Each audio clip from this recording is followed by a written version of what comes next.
We're covering a lot today, from DCC EX to Arduinos to 3D printing, and we're even talking about some 3D scanning stuff. So let's go ahead and get started. It's a Model Railroad Q&A. Hey everybody, my name's Jimmy. Welcome to Coffee and Trains. Today I'm just drinking some store brand coffee, just something that I could throw in the coffee maker really quick. If you want to tell me what kind of coffee you are drinking and have it featured just like these guys right here, you can leave that in the comments below, and who knows, you might see your name on an episode of Coffee and Trains. Also, this is a Model Railroad Q&A, and this is where I just answer some of your questions. If you want to see your question featured on next month's Q&A, you can leave that in the comments below. Cheers, guys.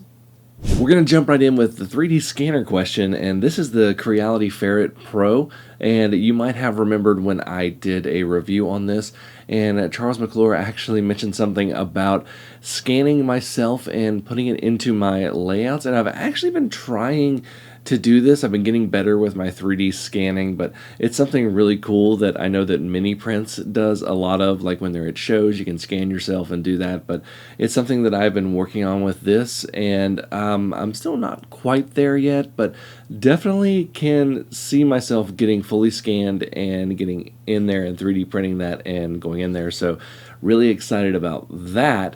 So gonna keep trying with this. Plus I got a new thing that might do an even better job, so be on the lookout for that. So thanks for that, Charles. Definitely working with this cool little device. I'm gonna go ahead and leave a link in the description to check that out. Your average Canadian 451 says that they are a beginner in model railroading and wondering, can you add DCC to non-DCC ready trains? And he said he's had a couple people tell him that he can and some people that he can't. Well, you absolutely can add DCC to non-DCC ready trains.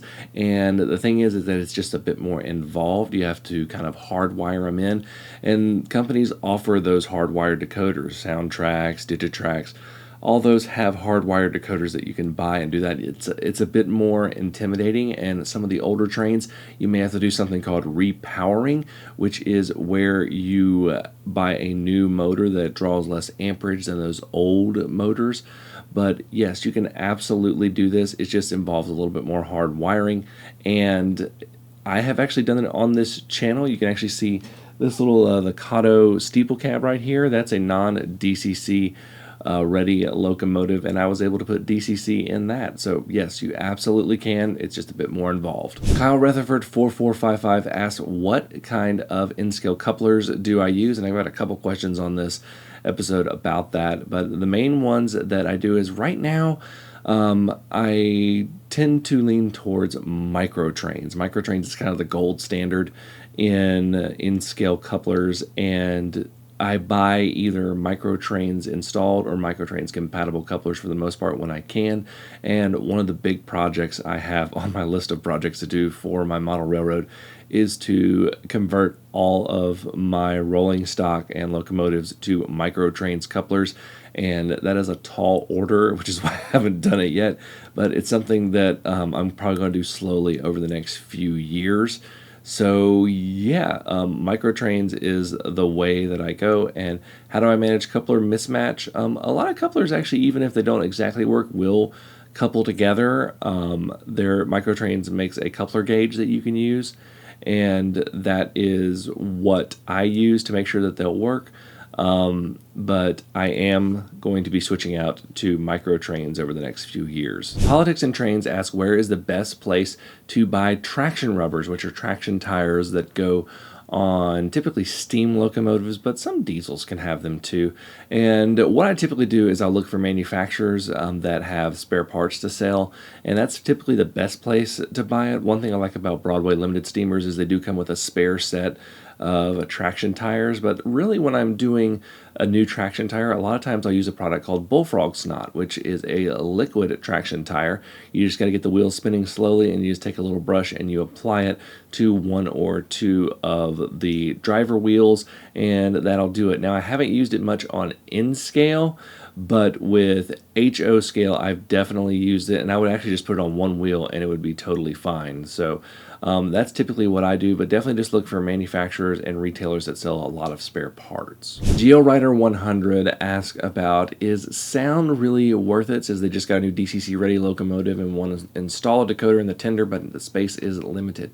Well, this really comes down to what you really want out of your model railroad. If you like features or you're really into operations, I would definitely say that's where to do sound. I have quite a few sound locomotives, and when I do them, I typically will use the sound for features like doing the proper horn or whistle at a crossing, or doing bells when I am near where people would be, things like that. So really, if you're really into operations, definitely look into sound. If you're not so much, maybe not, but if you also like features like that, look into sound. Also, there tends to be less sound in Inscale and below. It tends to be less of something that people want, mainly because it does get a little tinny in terms of the sound just because of speaker size. But HO scale and up, I definitely think I would have just been all sound. But yeah, it just depends on your preference. John Mullins 9379 is looking to purchase a 3D printer for printing rolling stock, road signs, and buildings in HO scale. Well, if you're looking for high detail parts, you can't go wrong with an Elegoo Saturn or Jupiter. These are large format resin 3D printers that are going to give you that high detail, and they're going to be able to print rolling stock and road signs. Now, they can print some HO scale buildings, but if you're really looking for large buildings with maybe a little bit less detail, I definitely look at a filament printer. Ones from Creality, the Ender series, is always going to be a good choice for your budget-friendly options. I have a Bamboo Labs X1 Carbon. That is a fantastic printer. Of course, you can also look at Prusas and things like that, but those are just some to look at. And yeah, if you're doing high detail, though, you can't really go wrong with an Elegoo Saturn or Jupiter. Thomas L. Durbin 2517 asks if I can do a video about taking apart my layout when I transition to my new layout, and I absolutely plan on doing this. This is something that I've not seen a lot of videos on, so I plan to save as much stuff off of this layout when I can. So yeah, we're going to attempt to strip this entire layout and save as much as I can. I may even do some washing and cleaning of the track, since I use Kado Unitrack for reuse. So yes, I will absolutely do a video on that. Tim Edge asked if I have a system for keeping track of my rolling stock for when I go to shows to make sure I don't buy something I already have. Well, I don't have a system specifically for that, but what I do when I go to shows is I have a specific thing that I'm looking for. For example, I'm getting ready to work on building an auto rack train for my layout. So I'm already looking at purchasing some scale trains and Intermountain cars, but I really just know that when I'm going to a show, I'm going to be looking for auto racks and looking for deals on Inscale auto racks. So I know that, which means that I'm not going to be looking too hard at what other things are. I'm going to be looking for those auto racks. So that's really what I do, is I go in looking for a specific thing, and I kind of know what I have, and even if I buy something with the same number,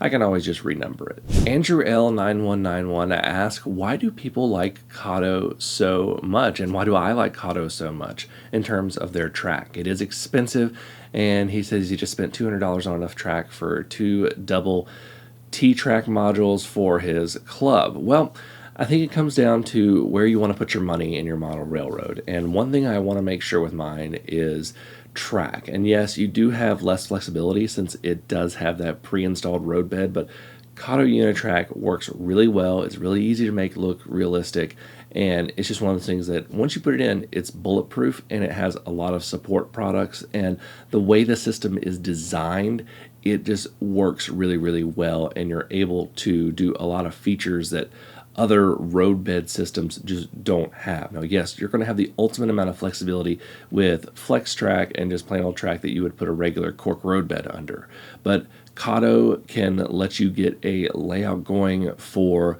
a lot less effort, and it's going to work really well. So I put my money where this is going to do, and this is not how I'm always going to do. If I'm building a huge layout, I'm probably going to be doing something just like regular track, but Kado Unitrack is just, it's a really good product, and I think that's the thing. It's worth the money. If it wasn't worth the money, I wouldn't spend it on there, but it is a really good product. CloudSurf wants to build a DCC EX system that involves a tram that has one that goes from a station, terminates inside a tunnel, and then parks itself and then it triggers another tram off-site from a different tram house to wake up and travel outside of its portal and stop at the station at the other end of his layout. So he's kind of doing something kind of like a Mr. Rogers trolley sort of thing. So he's asking if DCC EX and JMRI could do this. Well, DCC EX does have an automation system called X-Rail. I haven't done a lot of work with it, but it's definitely something that you can look in to do that. I'll put a link to their website in the description below, but DCC's X-Rail or EX-Rail, it might be EX-Rail, I may be saying it wrong, but that's something to check out for that. Speaking of DCC EX, Battlefield Division Norfolk Southern asked if I've tried out the DC function on DCC EX. I have not. It is actually on my list of things to try. It's one of the cool things that DCC EX has added is that DC functionality so that people who have DC can be able to use it. And also asking about, can you run DCC EX without Wi-Fi? Yes, you just have to have it connected to a computer with JMRI. And if you put the Wi-Fi shield on there, it is really easy to do. DCC EX has some really great instructions, and it's pretty straightforward now with their new installer. So if you don't want to do Wi-Fi, then just use the computer. If you're okay with doing Wi-Fi, it's really easy to do, trust me. The Mill Run and a Western Maryland 11 asked me two questions. One, how long have I been model railroading? And I have been model railroading since as long as I can remember. One of my earliest good memories was working on a model railroad with my dad when I was 3 years old, and he was doing the expanding foam and pouring that, and I remember that smell, and that is just a smell that brings back good memories to me now. Number two, how do I come up with new material for my channel? And I do a couple of things. One, I just have a list on my phone so that whenever I see something or have an idea that inspires a video, I write it down immediately. That way I don't lose it. And if I can flesh it out enough, I have a content calendar that I fill out. I have it detailed out so that I can just put it into a slot for a video. So that's typically how I do it, but just whenever I see something, whether it's on Facebook, whether it's just a product that I see somewhere that might be model railroad related, or it might be something that's a new release from a company like a new locomotive or rolling stock, I just fill in those spots. James Boyle 473 asks, what are some good options for expanding a 4x8 HO scale layout? So I don't think I've ever actually said this, but MRR2, the 1 foot by 6 foot switching layout, I actually designed to attach to the end of a HO scale layout and kind of make an L-shaped layout. So it can be kind of like a branch line off of that you can do some switching on and then send it back to the 4x8 layout. So definitely consider putting like a 1x6 or even something smaller. You can do that for switching on a edge where you can just do a nice little L shape off of it, or you can do it to where it comes to an end, really just a small switching area like that. I was kind of inspired by Model Railroaders Turtle Creek and Model Railroaders Virginian. Those are two that have branch lines off of that. Virginia has the thin branch and Turtle Creek has that little mine. So that's where I kind of got inspired by that. Urovnik asks, can sound ever be good in locomotives smaller than G or O gauge? And he says he reckons that it has to be dealing with physics and speaker size. Well, this is kind of a subjective thing. Now, I think that a lot of my Inscale locomotives sound really good for Inscale. For instance, my Broadway Limiteds sound really good. My Kado Big Boy sounds really good with that Soundtracks decoder in there. But again, it's only going to be able to do so much because of speaker size. Now, the bigger a speaker is, the more air it can move, which means the more frequencies it can create in sound. So the bigger the speaker is in HO, it's going to be better than in, O is going to be better than HO, and G is going to be better than O in terms of how much it can move and it can make it sound better. But this is really just a subjective thing. I can totally see where people think that HO and N don't sound as good as G and O, especially in N, but I don't think it's that bad. There are some not so great Inscale locomotives with sound, but there are some pretty good ones too. Zach7755 asks, with Bluenami with DC, can any DC power pack be used with Bluenami, or are there brands that work better. Really, it's going to be any power pack. You can use a starter power pack from Bachmann or the nicest MRC power pack. You say you have an MRC Tech 2. That's actually the one that I use to test my Blue Nami. So yeah, as long as you're getting a nice, smooth supply of power to the track, it's going to be just fine. The Steam Train Man asks, what's the best budget model train company? Now, I have done a video on finding budget model trains, and I will link that at the end of this video. But in terms of budget model trains, I think that overall the one that has the most for HO and N is going to be Bachmann. In terms of locomotive, some of their rolling stock isn't that as budget friendly as some other stuff, but in terms of locomotives, Bachmann for HO and N is going to have some solid budget choices. They're going to be DC, but also in terms of HO scale, you also have different product lines that are budget product lines from some of the big companies. So Walthers, Atlas, Athearn all have budget lines. Walthers has Train Line, Atlas has Train Man, and Athearn has Roundhouse. So those are all budget lines. And in terms of Inscale, of course, you have Bachmann, but you also have companies like Kado, which are actually really affordable for a lot of the things that they have. You can get DC locomotives that are really good quality for about under $100, which is really good, and they're DCC ready. So all you gotta do is drop in a $20, $30 decoder and you have a DCC locomotive. So it really just depends on where you're looking. I've never talked about O-Gauge, but there's a company that is something that if you're not from the area where they are, you wouldn't expect.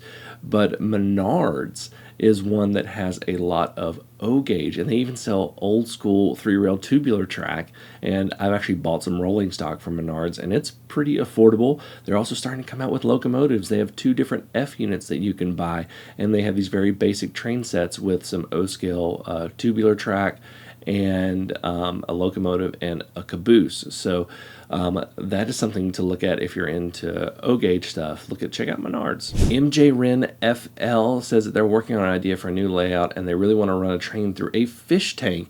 And how would something like that work? Well, first of all, he knows that there is the dangerous issue of electricity and water. I think that's pretty obvious. So I wouldn't personally do this, but if you're looking to do this, I would definitely look for something pre-made that's a large tank that may have something through it, something artistic that you can find online potentially. But if you're not, I definitely look for something like a plastic tank that's like a really hard acrylic or something like that that you can drill into and put like a PVC pipe or some sort of clear acrylic pipe through that you can have the train run through right there. So that would probably be the best option for that. But this is something that now I want to research, and something I'll probably never do, but I kind of want to see what the products are out there for it. Sanregula9313 asked about my Arduino block signal system, and he says obviously he knows that if I have 10 blocks I need 10 Arduinos to do this, but how would I accomplish this, and would I have to do different code? No, the way that I've designed this is you just need to hook them up in sequence to the proper pins and you are ready to go. They're designed to be daisy chained so they can just communicate they only communicate to the one in front and behind them. So that is just how it goes. So no, you do not need to change the code. You just need to make sure they're hooked up properly. Robert Rivera 9162 asked if I ever recycled household items for your model railroad. And he says there used to be a British model railroad competition program that part of the competition was to use a random house item for the railroad. So yes, I have. I think the most common thing that most people recycle probably is cardboard, and my entire mountain right behind me is a cardboard web underneath some, and it has some plaster of Paris on it.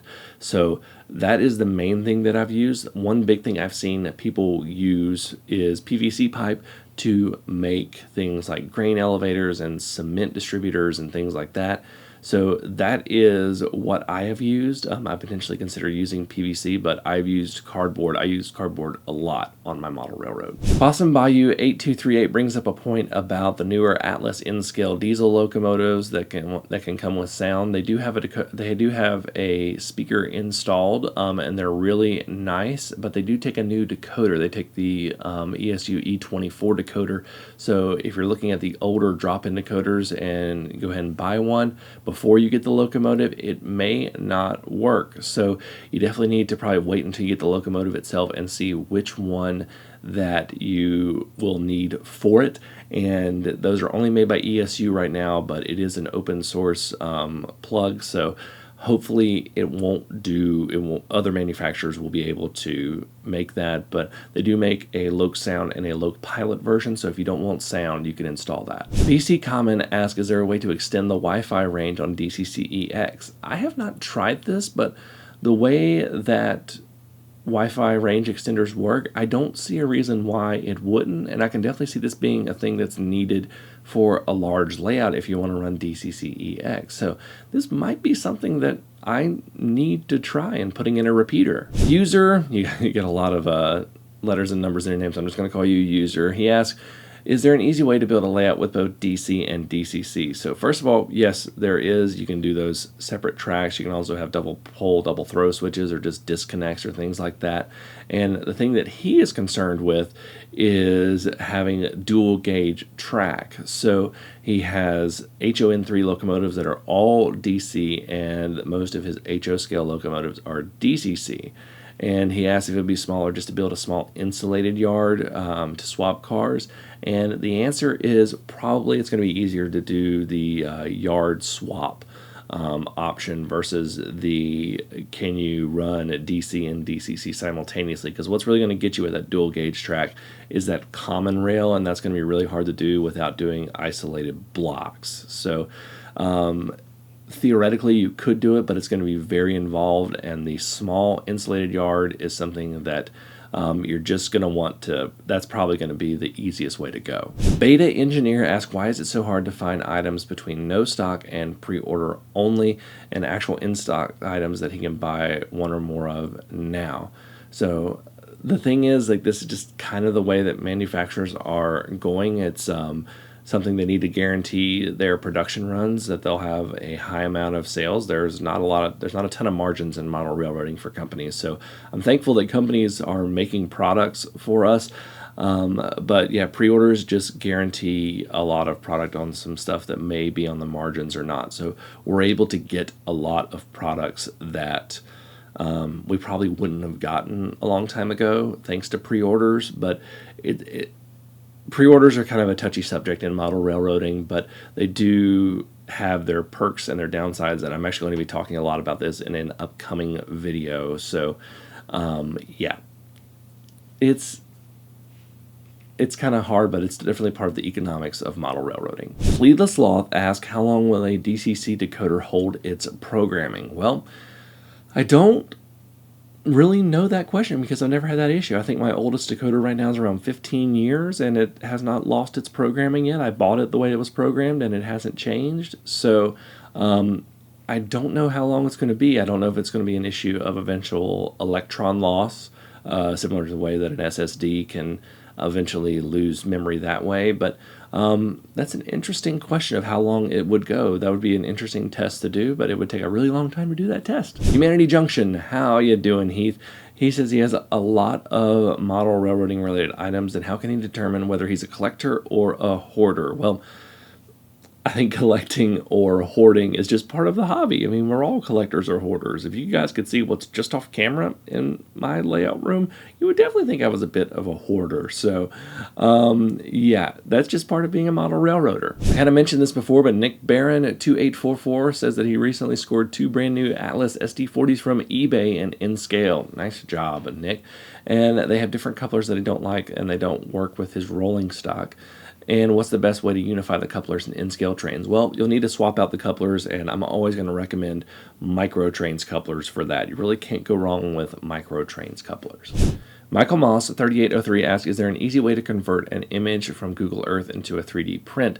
Well, it depends. If you're doing something really wide, I think that you can get something to do it. I know I've tried it before. I can't remember if it's with I think it's with OpenStreetMap that I've actually done it before. But in terms of 3D printing from Google Earth, I would definitely lean towards doing something with OpenStreetMap. There is a way to do that, but if you're looking at getting down to details like buildings and such, that really gets into a process called photogrammetry that you would have to use a drone to get the detailed scan, and you're not going to be able to get that from Google Earth. Andrew Johnson asked, do I have any interest in trains in other countries other than the USA? Absolutely, I do. I love trains from all over the world. First of all, most of us grew up with Thomas, so we have a pretty heavy British influence with us because Thomas is very heavy into British railroading.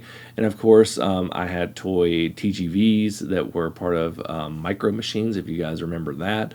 There's also a lot of the smaller toys that are more generic manufactured that are actually European locomotives. You'll see a lot of German locomotives and things like that.